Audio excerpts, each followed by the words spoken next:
11-qoida Hazrati Bahovuddin Naqshbandiyni o'zlari izofa qilgan 3-qoidada endi bu yerda vuqufu qalbiy deyiladi.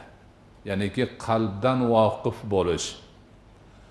Zokir zikr qilayotgan paytida o'zini qalbidan voqif bo'lib tursin. Qalbining holatini yaxshi bilsin. Allohga ixlos bilan bog'lanib turibdimi yoki boshqa yoqqa burilib qolyaptimi? G'aflat tarafga o'tib ketmoqdami?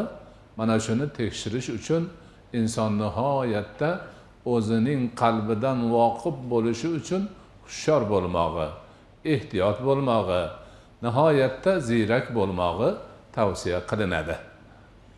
Mashoyixlar jumladan Bahovuddin Naqshband rahmatullohi alayhini o'zlari aytadilarki, vuqufi zamoniy, vuqufi adadiydan ham ko'ra vuqufi qalbiy muhimdir.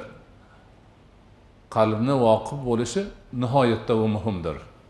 Chunki banda zikrni maromiga yetkazish, o'zi ko'zlagan maqsadga erishish uchun qalbini maqomini yaxshi bilib, hushyorlikda tutib, boshqa yoqqa o'tib ketmasa, ana o'shanda nihoyatda yaxshi bo'ladi, xayr bo'ladi, baraka bo'ladi deyiladi.